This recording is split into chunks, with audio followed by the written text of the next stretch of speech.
2,16,000 ਭਾਰਤੀਆਂ ਨੇ 2023 ਦੇ ਵਿੱਚ ਭਾਰਤੀ ਸਿਟੀਜ਼ਨਸ਼ਿਪ ਛੱਡੀ। 2022 ਦੇ ਵਿੱਚ 2,25,620 ਭਾਰਤੀਆਂ ਨੇ ਸਿਟੀਜ਼ਨਸ਼ਿਪ ਛੱਡੀ। 5 ਸਾਲ ਦਾ ਦੇਖੋ ਤੇ ਇਹ 10 ਲੱਖ ਤੋਂ ਜ਼ਿਆਦਾ ਗਿਣਤੀ ਬਣਦੀ ਹੈ। ਹੁਣ 1 ਮਿਲੀਅਨ ਦੁਨੀਆ ਦਾ ਤਾਂ ਕੁਝ ਛੋਟੇ ਮੁਲਕ ਹੋਣਗੇ ਜਿਨ੍ਹਾਂ ਦੀ ਆਬਾਦੀ 1 ਮਿਲੀਅਨ ਹੈ। ਮੋਟੀਵੇਸ਼ਨਸ ਫॉर ਅਨਾਉਂਸਿੰਗ ਔਰ ਐਕਵਾਇਰਿੰਗ citizenship R personal.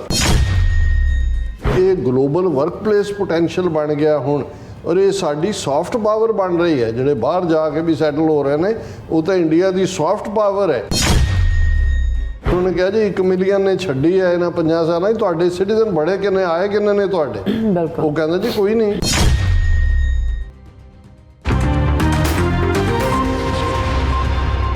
Viewers welcome back to program. So viewers annual section ਵਿੱਚ ਆਪਾਂ ਪਹੁੰਚ ਚੁੱਕੇ ਹਾਂ। ਉਸ ਵਿੱਚ ਆਪਾਂ ਗੱਲਬਾਤ ਕਰਨ ਜਾ ਰਹੇ ਹਾਂ ਕਿ ਪਾਰਲੀਮੈਂਟ ਵਿੱਚ ਉਪ ਵਿਦੇਸ਼ ਮੰਤਰੀ ਨੇ ਇੱਕ ਸਵਾਲ ਦੇ ਜਵਾਬ ਵਿੱਚ ਦੱਸਿਆ ਹੈ ਕਿ ਪਿਛਲੇ 5 ਸਾਲਾਂ ਵਿੱਚ 10 ਲੱਖ ਦੇ ਕਰੀਬ ਭਾਰਤੀਆਂ ਨੇ ਭਾਰਤੀ ਸਿਟੀਜ਼ਨਸ਼ਿਪ ਛੱਡ ਕੇ ਹੋਰ ਮੁਲਕਾਂ ਦੀ ਸਿਟੀਜ਼ਨਸ਼ਿਪ ਜਿਹੜੀ ਹੈ ਉਹ ਗ੍ਰਹਿਣ ਕੀਤੀ ਹੈ। ਸੋ ਸਵਾਲ ਉੱਠਦਾ ਹੈ ਕਿ ਆਪੂ ਵਿਸ਼ਵ ਗੁਰੂ ਬਣੇ ਭਾਰਤ ਦੇ ਸ਼ਹਿਰੀ ਮੁਲਕ ਛੱਡ ਕੇ ਕਿਉਂ ਦੌੜ ਰਹੇ ਨੇ। ਸੋ ਇਸ ਬਾਰੇ ਆਪਾਂ ਗੱਲਬਾਤ ਕਰਨ ਜਾ ਰਹੇ ਹਾਂ ਔਰ ਅਸੀਂ ਚਾਹਾਂਗੇ ਕਿ ਤੁਸੀਂ ਇਸੇ ਤਰ੍ਹਾਂ ਬੜੇ ਰਹਿਣਾ, ਦੇਖਣ ਸੁਣ ਲਈ ਐਂਡ ਲਿਖਣ ਲਈ ਤੁਹਾਡਾ ਸਾਥ ਦਾ ਬਹੁਤ ਬਹੁਤ ਧੰਨਵਾਦ ਜੀ। ਡਾਕਟਰ ਸਾਹਿਬ ਕੀ ਕਹਿਣਾ ਚਾਹੋਗੇ?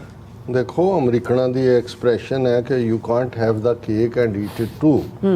ਇੱਕ ਪਾਸੇ ਭਾਰਤੀ ਹਾਕਮ ਔਰ ਉਹਨਾਂ ਦੇ ਦੁਮ ਛੱਲੇ ਇਹ ਬੜਾ ਢੋਲ ਢਮੱਕੇ ਨਾਲ ਪ੍ਰਚਾਰ ਕਰਦੇ ਨੇ ਕਿ ਦੇਖੋ ਜੀ ਭਾਰਤ ਵਿਸ਼ਵ ਗੁਰੂ ਬਣ ਗਿਆ, ਔਰ ਵਿਸ਼ਵ ਗੁਰੂ ਦੇ ਲਈ ਉਹ ਪੂਰਾ ਝੂਠ, ਪੂਰਾ ਮਹਾਭਾਰਤ ਰਾਮਾਇਣ, ਗਮਲਿਆਂ 'ਚ ਬੱਚੇ ਪੈਦਾ ਕਰਨੇ, ਟੈਸਟ ਟਿਊਬ ਬੇਬੀਜ਼, ਅਗਨੀਬਾਣ ਨੂੰ ਨਿਊਕਲੀਅਰ ਦੱਸਣਾ ਕਿ ਜੀ ਅਸੀਂ ਉਹ ਸਾਡੀ ਗਲੋਰੀ ਵਾਪਸ ਅਸੀਂ ਲੈ ਆਂਦੀ ਹੈ।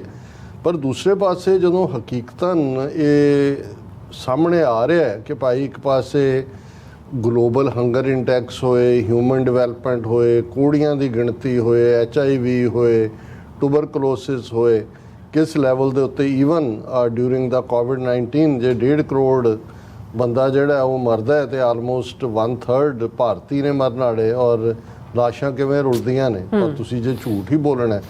ਹੁਣ ਇਹਦੇ 'ਚ ਰਾਜ ਸਭਾ ਦੇ ਵਿੱਚ ਰਾਘਵ ਚੱਡਾ ਆਮ ਆਦਮੀ ਪਾਰਟੀ ਵਾਲਿਆਂ ਨੇ ਉਹਨੂੰ ਪੁੱਛਿਆ, ਜਿਹੜਾ ਅਸਿਸਟੈਂਟ ਜਿਹੜਾ ਮਿਨਿਸਟਰ ਆਫ ਸਟੇਟ ਹੈ Kirti Vardhan Singh, state for external affairs, ਵਿਦੇਸ਼ ਵਿਭਾਗ ਦਾ, ਕਿ ਜੀ ਸਾਨੂੰ ਦੱਸੋਗੇ ਕਿ ਵੀ ਪਿਛਲੇ ਸਾਲਾਂ 'ਚ 2023 ਔਰ ਉਸ ਤੋਂ ਪਹਿਲੇ 4 ਸਾਲਾਂ 'ਚ ਕਿੰਨੇ ਲੋਕਾਂ ਨੇ ਇੰਡੀਅਨ ਸਿਟੀਜ਼ਨਸ਼ਿਪ ਛੱਡੀ ਹੈ। ਹੁਣ ਕਿਉਂਕਿ ਅੰਕੜੇ ਉਹਨੇ ਮੰਗੇ ਔਰ ਉਹਦੇ 'ਚ ਉਹਨੇ ਜਿਹੜੇ ਅੰਕੜੇ ਮਿਨਿਸਟਰ ਨੇ ਦਿੱਤੇ, ਉਹਨੇ ਕਿਹਾ ਜੀ 2,16,000 ਭਾਰਤੀਆਂ ਨੇ 2023 ਦੇ ਵਿੱਚ ਭਾਰਤੀ ਸਿਟੀਜ਼ਨਸ਼ਿਪ ਛੱਡੀ। ਫਿਰ ਜਿਹੜੀ ਹੈ 2022 ਦੇ ਵਿੱਚ 2,25,620 ਭਾਰਤੀਆਂ ਨੇ ਸਿਟੀਜ਼ਨਸ਼ਿਪ ਛੱਡੀ। 2021 ਦੇ ਵਿੱਚ 1,63,370 ਭਾਰਤੀਆਂ ਨੇ ਛੱਡੀ ਸਿਟੀਜ਼ਨਸ਼ਿਪ। 2020 ਦੇ ਵਿੱਚ ਜਦੋਂ ਕਿ ਕੋਵਿਡ ਸ਼ੁਰੂ ਹੋਇਆ 85,256 ਭਾਰਤੀਆਂ ਨੇ ਸਿਟੀਜ਼ਨਸ਼ਿਪ ਛੱਡੀ, ਔਰ 2019 ਦੇ ਵਿੱਚ 1,44,017 ਭਾਰਤੀਆਂ ਨੇ ਸਿਟੀਜ਼ਨਸ਼ਿਪ ਛੱਡੀ। ਹੁਣ ਇਹ ਆਲਮੋਸਟ ਜੇ ਤੁਸੀਂ 5 ਸਾਲ ਦਾ ਦੇਖੋ ਤੇ ਇਹ 10 ਲੱਖ ਤੋਂ ਜ਼ਿਆਦਾ ਗਿਣਤੀ ਬਣਦੀ ਹੈ। ਹੁਣ 1 ਮਿਲੀਅਨ ਦੁਨੀਆ ਦਾ ਤਾਂ ਕੁਝ ਛੋਟੇ ਮੁਲਕ ਹੋਣਗੇ ਜਿਨ੍ਹਾਂ ਦੀ ਆਬਾਦੀ 1 ਮਿਲੀਅਨ ਹੈ। ਵੀ ਜੇ 50 ਸਾਲਾਂ 'ਚ 1 ਮਿਲੀਅਨ ਭਾਰਤੀ ਛੱਡ ਰਹੇ ਨੇ ਤੇ ਇੱਕ ਪਾਸੇ ਤੁਸੀਂ ਉਸ ਨੂੰ ਭਾਰਤ ਨੂੰ ਵਿਸ਼ਵ ਗੁਰੂ ਕਹਿ ਰਹੇ ਹੋ। ਜਦੋਂ ਵਿਸ਼ਵ ਗੁਰੂ ਹੁੰਦਾ ਹੈ ਉਹ ਤਾਂ ਉਹ ਨੇ ਜਿੱਥੇ ਇੰਪਲੋਇਮੈਂਟ ਹੈ, ਜਿੱਥੇ ਨੌਕਰੀ ਹੈ, ਜਿੱਥੋਂ ਦੀ ਲੋਕ ਆ ਰਹੇ ਨੇ ਅਮਰੀਕਾ ਦੀ ਸਿਟੀਜ਼ਨਸ਼ਿਪ ਲੈਣ ਲਈ ਜਾਂ ਕੈਨੇਡਾ ਵੱਲ ਆਉਣ ਦੇ ਲਈ ਜਾਂ ਆਸਟ੍ਰੇਲੀਆ 'ਚ ਜਾਣ ਦੇ ਲਈ। ਫਿਰ ਜਦੋਂ ਉਹਨੂੰ ਇਹ ਪੁੱਛਿਆ ਗਿਆ ਕਿ ਜੀ ਇਹ ਜਿਹੜਾ ਇੰਨਾ ਵੱਡਾ ਬ੍ਰੇਨ ਡਰੇਨ ਵੀ ਹੋ ਰਿਹਾ, ਭਾਰਤੀ ਵੀ ਬਾਹਰ ਸਾਰੇ ਜਾ ਰਹੇ ਨੇ, ਇਹ ਤੁਹਾਡਾ ਇਹਦੇ 'ਚ ਕੀ ਹੈ ਕਿ ਵੀ ਇਹ ਕਿਉਂ ਇਸ ਲੈਵਲ ਦੇ ਉੱਤੇ ਹੋ ਰਿਹਾ? ਹੁਣ ਤੁਸੀਂ ਉਹ ਇਹ ਦੇਖੋ ਕਿ ਵੀ ਕਿਵੇਂ ਉਹਨਾਂ ਦੀ ਐਕਸਪਲੇਨੇਸ਼ਨ ਹੈ। ਔਰ ਉਹਦੇ 'ਚ ਉਹਨੇ ਕਿਹਾ ਕਿ ਵੀ ਜਦੋਂ ਉਹਨੇ ਪੁੱਛਿਆ ਵੀ ਇਹ ਹਾਈ ਨੰਬਰ ਆਫ ਰਿਨੰਸੀਏਸ਼ਨ ਜਿਹੜੀਆਂ ਨੇ ਇਹਦਾ ਕੀ ਕਾਰਨ ਹੈ, ਤੇ ਉਹਦੇ 'ਚ ਰਿਸਪੌਂਸ ਦੇ ਵਿੱਚ ਉਹ ਕਹਿੰਦਾ ਕਿ ਮੋਟੀਵੇਸ਼ਨਸ ਫॉर ਅਨਾਉਂਸਿੰਗ ਔਰ ਐਕਵਾਇਰਿੰਗ ਸਿਟੀਜ਼ਨਸ਼ਿਪ ਆਰ ਪਰਸਨਲ। ਉਹ ਕਹਿੰਦਾ ਜੀ ਇਹ ਤਾਂ ਪਰਸਨਲ ਫੈਸਲਾ ਹੈ, ਕਿਹਨੇ ਸਿਟੀਜ਼ਨ ਰਹਿਣਾ ਛੱਡਣਾ। ਫਿਰ ਉਹ ਕਹਿੰਦਾ ਕਿ ਵੀ ਇਹ ਜਿਹੜੀ ਹੈ ਇਹ ਗਲੋਬਲ ਵਰਕਪਲੇਸ ਪੋਟੈਂਸ਼ੀਅਲ ਬਣ ਗਿਆ ਹੁਣ, ਔਰ ਇਹ ਸਾਡੀ ਸੌਫਟ ਪਾਵਰ ਬਣ ਰਹੀ ਹੈ। ਜਿਹੜੇ ਬਾਹਰ ਜਾ ਕੇ ਵੀ ਸੈਟਲ ਹੋ ਰਹੇ ਨੇ ਉਹ ਤਾਂ ਇੰਡੀਆ ਦੀ ਸੌਫਟ ਪਾਵਰ ਹੈ।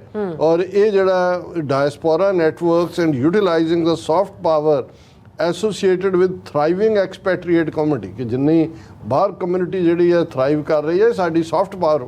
ਹੁਣ ਇਹ ਹੈ ਕਿ ਵੀ ਤੁਸੀਂ ਇੱਕ ਪਾਸੇ ਇਹ ਝੂਠ ਬੋਲ ਰਹੇ ਹੋ ਕਿ ਜੀ ਤੁਸੀਂ ਬਹੁਤ ਪ੍ਰੋਗਰੈਸ ਕਰ ਰਹੇ ਹੋ, ਔਰ ਉਹਨੇ ਕਿਹਾ ਜੀ 1 ਮਿਲੀਅਨ ਨੇ ਛੱਡੀ ਹੈ ਇਹਨਾਂ 50 ਸਾਲਾਂ 'ਚ, ਤੁਹਾਡੇ ਸਿਟੀਜ਼ਨ ਬੜੇ ਕਿੰਨੇ ਆਏ, ਕਿੰਨੇ ਨੇ ਤੁਹਾਡੇ? ਬਿਲਕੁਲ। ਉਹ ਕਹਿੰਦਾ ਜੀ ਕੋਈ ਨਹੀਂ, ਇਹ ਪਰਸਨਲ ਚੋਇਸ ਹੈ, ਕੋਈ ਛੱਡ ਕੇ ਗਿਆ, ਇਹ ਤਾਂ ਸਾਡੀ ਪਾਵਰ ਬਣ ਰਹੀ ਹੈ। ਹੁਣ ਇਹ ਹੈ ਸਾਡਾ ਵਾਹ ਇਹਨਾਂ ਨਾਲ ਹੈ। ਜਦੋਂ ਮੈਂ ਕਹਿੰਦਾ ਵੀ ਇਹਨਾਂ ਨਾਲ ਹੈ ਜਿਹੜੇ ਮੁਗਲਾਂ ਤੋਂ ਵੱਧ ਜ਼ਾਲਮ ਨੇ, ਅੰਗਰੇਜ਼ਾਂ ਤੋਂ ਵੱਧ ਸ਼ੈਤਾਨ ਨੇ, ਔਰ ਇਸ ਕਿਸਮ ਦੀਆਂ ਜਿਹੜੀਆਂ ਗੇਮਾਂ ਵੀ ਉਹ ਖੇਡਦੇ ਨੇ। ਫਿਰ ਵੀ ਜੇ ਉਹ ਕਹੇ ਕਿ ਕਹਿਣਾ ਭਾਰਤ ਮਹਾਨ ਹੈ, ਅਸੀਂ ਵਿਸ਼ਵ ਗੁਰੂ ਬਣ ਗਏ ਹੈ, ਸਾਡੀ ਇਕੋਨਮੀ ਅਸੀਂ ਇੱਥੇ ਪਹੁੰਚ ਗਏ, ਔਰ ਹੁਣ ਉਹ ਕਹਿ ਰਿਹਾ ਮੋਦੀ 2045 ਵੱਲ ਦੇਖੋ, ਉਦੋਂ ਅਸੀਂ ਦੁਨੀਆ ਨੂੰ ਬੀਟ ਕਰ ਦਿਆਂਗੇ। ਇਹ ਇਸ ਕਿਸਮ ਦੀਆਂ ਜਿਹੜੀਆਂ ਉਹਨਾਂ ਨੇ ਉਵੇਂ ਹੀ ਸਵਰਗ ਨਰਕ ਦਿਖਾਇਆ ਹੋਇਆ ਲੋਕਾਂ ਨੂੰ, ਉਹ ਮਿਥੀਕਲ ਕਹਾਣੀਆਂ ਦੇ ਨਾਲ ਕਿਸੇ ਲਈ ਵਿਸ਼ਨੂਪੁਰੀ ਦਾ ਦਰਵਾਜ਼ਾ ਖੋਲ੍ਹਦੇ ਨੇ, ਕਿਸੇ ਲਈ ਸ਼ਿਵਪੁਰੀ ਹੈ ਤੇ ਕਿਸੇ ਦੇ ਲਈ ਕੋਈ ਹੋਰ ਪੁਰੀ ਹੈ। ਤੇ ਇੱਥੇ ਜਿਹੜਾ ਉਹ ਫਿਊਚਰ ਦੀ ਗੱਲ ਕਰੋ, ਸਾਹਮਣੇ ਤੁਹਾਡੇ ਨਜ਼ਰ ਆ ਰਿਹਾ ਕਿ ਭਾਈ ਤੋਂ ਪਾਵਰਟੀ ਦੇ ਨਾਲ ਡਾਲਰ ਜਿਹੜਾ ਉਹ 82-83 ਰੁਪਏ ਤੇ ਜਾ ਕੇ ਡਾਂਸ ਕਰ ਰਿਹਾ, ਔਰ ਇਹ ਕਹਿ ਰਹੇ ਨੇ ਜੀ ਅਸੀਂ ਵਿਸ਼ਵ ਗੁਰੂ ਹੋ ਗਏ ਹਾਂ। ਜੀ ਡਾਕਟਰ ਸਾਹਿਬ, ਤੁਹਾਡਾ ਬਹੁਤ ਬਹੁਤ ਸ਼ੁਕਰੀਆ। ਹੁਣ ਆਪਾਂ ਆਪਣੇ ਜਿਹੜੇ ਵਿਊਅਰਸ ਮੈਸੇਜ ਨੇ ਉਹ ਲੈਣ ਜਾ ਰਹੇ ਹਾਂ। ਸਭ ਦਾ ਬਹੁਤ ਬਹੁਤ ਸ਼ੁਕਰੀਆ ਅਦਾ ਕਰਦੇ ਹਾਂ। ਸੋਮੈਲ ਜੀ ਸਾਡੇ ਪਹਿਲੇ ਵਿਊਅਰ ਨੇ, ਸਾਨੂੰ ਫਤਿਹ ਬੁਲਾਉਂਦੇ ਨੇ। ਵਾਹਿਗੁਰੂ ਜੀ ਕਾ ਖਾਲਸਾ, ਵਾਹਿਗੁਰੂ ਜੀ ਕੀ ਫਤਿਹ। ਨਿਹੰਗ ਸਿੰਘ ਜੀ, ਸ਼ਿੰਦਾ ਸਿੰਘ ਗਿੱਲ ਖਾਲਸਾਨੀ ਜੀ, ਧਰਮ ਸਿੰਘ ਜੀ, ਬਲਵੀਰ ਸਿੰਘ ਟਿਵਾਣਾ ਜੀ, ਦਵਿੰਦਰ ਸੰਧੂ ਜੀ, ਅਜਵਿੰਦਰ ਸਿੰਘ ਸੋਧਾ ਜੀ, ਫੈਨ ਧਾਲੀਵਾਲ ਸਾਹਿਬ ਜੋਤੇ ਦੇ, ਔਰ ਇਸੇ ਤਰ੍ਹਾਂ ਫਿਰ ਹੈਗਾ ਜਸ ਸਿੰਘ ਜੀ, ਔਰ ਇੰਦਰਜੀਤ ਸਿੰਘ ਸੰਧੂ ਜੀ, ਜਸਕੀਰਤ ਸਿੰਘ ਜੀ, ਹਰਦੀਪ ਸਿੰਘ ਜੀ, ਸੁਖਜੀਵਨ ਬੱਚੂ ਜੀ, ਸੁਰਮੁਖ ਮੁੰਦਰਾ ਜੀ, ਫਿਰ ਇਸ ਤਰ੍ਹਾਂ ਜਸਵੀਰ ਸਿੰਘ ਬਰਾੜ ਜੀ, ਮਜੋਰ ਕੋਇਨੂਰ ਜੀ, ਔਰ ਪੰਦੇਰ ਜਗਦੀਸ਼ ਜੀ, ਔਰ ਇਸੇ ਤਰ੍ਹਾਂ ਜੀਤ ਸੂਰਤੀਆ ਜੀ, ਬਲਵਿੰਦਰ ਸਿੰਘ ਜੀ, ਔਰ ਇਸੇ ਤਰ੍ਹਾਂ ਜਸਕਰਨ ਫਤਿਹ ਗਰਾਂ ਜੀ, ਔਰ ਇਸੇ ਤਰ੍ਹਾਂ ਫਿਰ ਗੁਰਮੇਲ ਸਿੰਘ ਜੀ। ਸਭ ਸਾਨੂੰ ਫਤਿਹ ਬੁਲਾਉਂਦੇ ਨੇ ਔਰ ਖਾਲਸਾ ਜ਼ਿੰਦਾਬਾਦ ਕਹਿੰਦੇ ਨੇ। ਔਰ ਇਸੇ ਤਰ੍ਹਾਂ ਮਨਜੀਤ ਕੌਰ ਜੀ, ਫਿਰ ਅਮਰਜੀਤ ਰਾਏ ਜੀ, ਔਰ ਫਿਰ ਇਸੇ ਤਰ੍ਹਾਂ ਦਲਪ੍ਰੀਤ ਸਿੰਘ ਬਲੌਗ ਜੀ, ਇਹ ਸਾਨੂੰ ਸਭ ਫਤਿਹ ਬੁਲਾਉਂਦੇ ਨੇ, ਖਾਲਸਾ ਜ਼ਿੰਦਾਬਾਦ ਕਹਿੰਦੇ ਨੇ। ਚਰਨਜੀਤ ਰੰਧਾਵਾ ਜੀ ਇਹ ਲਿਖਦੇ now India is worried about Hindu minorities in Bangladesh, how about minorities in India, ਜੋ ਬੀਜੇਗਾ ਉਹੀ ਪਾਏਗਾ। So dictatorship will end in India soon and Khalsa will rise, ਰਾਜ ਕਰੇਗਾ ਖਾਲਸਾ। ਬਿਲਕੁਲ, ਜਿਹਾ ਬੀਜੈ ਸੋ ਲੁਣੈ, ਕਰਮਾ ਸੰਧੜਾ ਖੇਤ। ਬਿਲਕੁਲ, ਜੋ ਤੁਸੀਂ ਬੀਜਦੇ ਹੋ ਉਹੀ ਵੱਢਦੇ ਹੋ, ਇਹੀ ਕੁਦਰਤ ਦਾ ਨਿਜ਼ਾਮ ਹੈ। ਔਰ ਗੁਰਮੇਲ ਸਿੰਘ ਜੀ ਕਹਿੰਦੇ ਖਾਲਸਾ ਜ਼ਿੰਦਾਬਾਦ, ਸੈਕਸ ਫॉर ਜਸਟਿਸ ਜ਼ਿੰਦਾਬਾਦ। ਨਾਓ god is creating an environment in the South Asia to make Khalistan a reality. New example is Bangladesh, so very soon we are going to be a sovereign country. ਬਿਲਕੁਲ। And Ranjot Singh ji ਵੀ, ਔਰ ਜਤਿੰਦਰ ਸਿੰਘ ਜੀ ਵੀ, ਅਮਰਜੀਤ ਸੈਣੀ ਜੀ ਵੀ, fan Dhaliwal ਸਾਹਿਬ ਇਹ ਵੀ ਲਿਖਦੇ ਨੇ Khalsa referendum ਵਾਲਿਆਂ ਦਾ ਸਾਥ ਦੇਣ ਲਈ ਤਿਆਰ ਹੋ ਜਾਣਾ ਚਾਹੀਦਾ ਪੰਜਾਬ ਦੇ ਲੋਕਾਂ ਨੂੰ, ਹੁਣ ਤਾਂ ਖਾਲਸਾ ਜ਼ਿੰਦਾਬਾਦ। ਸਤਨਾਮ ਔਜਲਾ ਜੀ ਵੀ, ਫਿਰ ਇਸ ਤਰ੍ਹਾਂ ਕੌਰ ਸ਼ਰਨਜੀਤ ਕਹਿੰਦੇ ਨੇ ਕਿ ਪੰਜਾਬ ਤਾਂ 95% ਤਿਆਰ ਹੈ, ਸੈਕਸ ਫॉर ਜਸਟਿਸ ਵੋਟਾਂ ਤਾਂ ਪਵਾਏ। ਗੁਰਮੀਤ ਸਿੰਘ ਜੀ ਕਹਿੰਦੇ USMISFJ ਵਾਲੇ ਖਾਲਸਾ ਦੀ ਜਥੇਬੰਦੀ ਜ਼ਿੰਦਾਬਾਦ, ਖਾਲਸਾ ਜ਼ਿੰਦਾਬਾਦ। ਸ਼ਿੰਦਾ ਸਿੰਘ ਗਿੱਲ ਖਾਲਸਾਨੀ ਵੀ ਕਹਿੰਦੇ politics Punjab working every day. Kuldeep Kaur ji good ਫਤਿਹ ਕਹਿੰਦੇ ਨੇ। ਗੁਰਪਿੰਦਰ ਸਿੰਘ ਜੀ ਥੈਂਕਸ ਕਹਿੰਦੇ ਨੇ। ਜੀ ਖਾਨ ਜੀ ਸਾਨੂੰ ਸਤਿ ਸ਼੍ਰੀ ਅਕਾਲ ਕਹਿੰਦੇ ਨੇ। ਮੁਹੰਮਦ ਜਾਵੇਦ ਜੀ ਸਾਨੂੰ ਲਿਖਦੇ ਨੇ, ਕਹਿੰਦੇ ਨੇ ਕਿ डॉक्टर साहब अस्सलाम वालेकुम, इंडिया अफ़गानिस्तान से आउट, बांग्लादेश से आउट एंड इंशाअल्लाह अब इंडिया पंजाब और कश्मीर से भी जल्दी बनेगा, भागेगा। हाँ मोहम्मद जावेद जी बिल्कुल तुसी ठीक फरमाया। ਇੱਕੋ ਇੱਕ ਬੰਗਲਾਦੇਸ਼ ਜਿਹੜਾ ਹੈ ਉਹ ਸਾਊਥ ਏਸ਼ੀਆ ਦੇ 7 ਮੁਲਕਾਂ 'ਚੋਂ ਇਹਦਾ ਬਿਲਕੁਲ ਕਰੋਨੀ ਬਣਿਆ ਹੋਇਆ ਸੀ, ਉੱਥੋਂ ਵੀ ਬਿਲਕੁਲ ਸਫਾਇਆ ਹੋ ਗਿਆ ਇਹਨਾਂ ਦਾ। ਬਿਲਕੁਲ। ਰਾਜਵਿੰਦਰ ਸਿੰਘ ਜੀ ਕਹਿੰਦੇ ਵਾਹਿਗੁਰੂ ਜੀ ਕਾ ਖਾਲਸਾ ਵਾਹਿਗੁਰੂ ਜੀ ਕੀ ਫਤਿਹ। ਡਾਕਟਰ ਸਾਹਿਬ God willing India is next to fall like Bangladesh. ਉਹ ਬਿਲਕੁਲ ਬਿਲकुल ਇਹ ਵੀ ਇਵੇਂ ਹੀ ਦੌੜੇਗਾ ਮੋਦੀ। ਮੁਹੰਮਦ ਜਾਵੇਦ ਜੀ ਕਹਿੰਦੇ ਅਬ ਮੈਂ ਉਰਦੂ ਲਿਖੂੰਗਾ। ਸਾਨੂੰ ਉਰਦੂ ਨਹੀਂ ਆਉਂਦੀ, ਸੌਰੀ ਫॉर दैट। ਜੀ Khan free Imran Khan.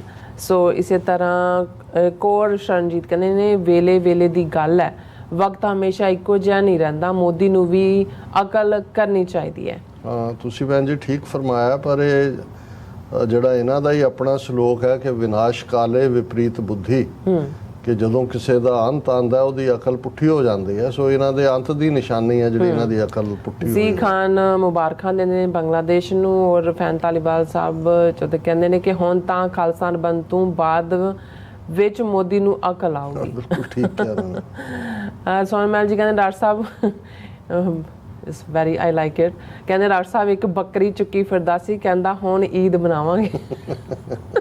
I enjoy this message.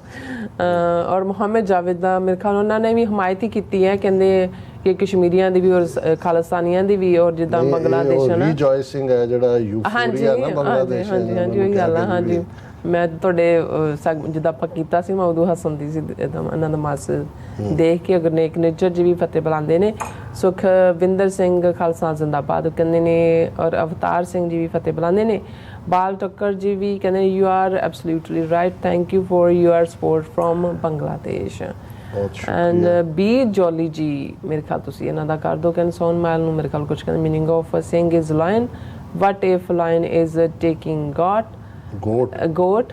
Second is talk about Asaram, Manipur, Bhushan, Sengar, Nirbhaya, Asipa, Foolan, ਹਾਂਜੀ Bilkis Bano, widow colony, just count how many rapists। ਹਾਂ ਤੁਸੀਂ ਬਿਲਕੁਲ ਠੀਕ ਕਿਹਾ ਕਿ ਵੀ ਇਹ ਰੇਪ ਕੈਪੀਟਲ ਹੈ ਦਿੱਲੀ ਵੀ, ਔਰ ਇਹ ਇਹਨਾਂ ਦਾ ਜਿਹੜਾ ਐਟੀਟਿਊਡ ਹੈ ਜਾਂ ਜਿਸ ਕਿਸਮ ਦਾ ਇਹਨਾਂ ਦਾ ਇਹ ਫਰਾਡੀਅਨ ਹੈ ਇਹ ਬਿਲਕੁਲ ਐਕਸਪੋਜ਼ ਹੋ ਰਹੇ ਨੇ। ਜਸਪਾਲ ਸਿੰਘ ਕਾਲੇ ਵੀ ਹੈਗੇ ਨੇ, ਕਹਿੰਦੇ ਨੇ ਕਿ ਭਾਈ ਸਾਹਿਬ ਜੀ ਆਜ਼ਾਦੀ ਹਾਲ ਹੈ, ਰਾਜ ਕਰੇਗਾ ਖਾਲਸਾ। ਰਿਸ਼ੀ ਭਾਰਤਵਾਜ ਵੀ ਆਏ ਨੇ, ਕਹਿੰਦੇ ਵਾਹਿਗੁਰੂ ਜੀ ਕਾ ਖਾਲਸਾ ਵਾਹਿਗੁਰੂ ਜੀ ਕੀ ਫਤਿਹ। Your fight for Punjabis or for Bhardwaj ਜੀ ਨੂੰ ਜਰਾ ਸਾਡੇ ਹਵਾਲੇ ਕਰ ਦਿਓ। ਓਕੇ ਜੀ।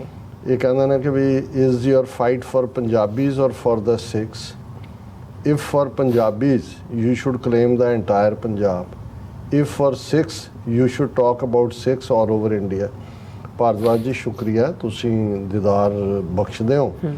ਪਹਿਲੀ ਗੱਲ ਤੁਹਾਨੂੰ ਵੀ ਇਹ ਪਤਾ ਹੈ ਫਾਈਟ ਕਾਹਦੇ ਲਈ ਹੈ, ਕਿਹਦੇ ਲਈ ਹੈ, ਔਰ ਜੇ ਤੁਸੀਂ ਸਿਰਫ ਚਰਚਾ ਹੀ ਚਾਹੁੰਦੇ ਹੋ ਤਾਂ ਫਿਰ ਅਸੀਂ ਤੁਹਾਨੂੰ ਦੱਸ ਦਈਏ ਕਿ ਪੰਜਾਬ ਦੇ ਵਿੱਚ ਜਿਹਨੂੰ ਰਹਿਣ ਦਾ ਫਖਰ ਹੈ ਕਿ ਉਹ ਪੰਜਾਬੀ ਹੈ, ਵੈਸੇ ਤੁਹਾਡੇ ਬਹੁਤ ਸਾਰਿਆਂ ਨੇ ਤਾਂ ਪੰਜਾਬੀ ਜ਼ਬਾਨ ਵੱਲ ਵੀ ਪਿੱਠ ਫੇਰ ਲਈ ਸੀ, ਪਰ ਫਿਰ ਵੀ ਅਸੀਂ ਇੰਨੀ ਫਰਾਖ ਦਿਲੀ ਰੱਖਦੇ ਹਾਂ ਕਿ ਅਸੀਂ ਪੰਜਾਬ ਜਿਸ ਦੇ ਵਿੱਚ ਮੌਜੂਦਾ ਪੰਜਾਬ ਨਾਲ ਲੱਗਦੇ ਰਾਜਸਥਾਨ ਦੇ ਜਿਹੜੇ ਜ਼ਿਲ੍ਹੇ ਨੇ, ਜ਼ਿਲ੍ਹਾ ਗੰਗਾਨਗਰ, ਹਨੂਮਾਨਗੜ੍ਹ, ਹਰਿਆਣੇ ਦਾ ਜਮਨਾ ਤੱਕ, ਕਰਨਾਲ ਔਰ ਜੀਂਦ ਜਿਹੜੇ ਸਿੱਖ ਰਿਆਸਤਾਂ ਸੀ, ਰੋਹਤਾਂਗ ਪਾਸ ਤੱਕ ਜਿਹੜਾ ਸਾਡੀਆਂ ਨੈਚੁਰਲ ਹਿਲਸ ਨੇ, ਇਹ ਸਾਡਾ ਖਾਲਿਸਤਾਨ ਦਾ ਮੈਪ ਹੈ, ਇਹ ਸਾਡਾ ਖਾਲਿਸਤਾਨ ਦਾ ਹਿਸਟੋਰੀਕਲ ਕਲੇਮ ਹੈ।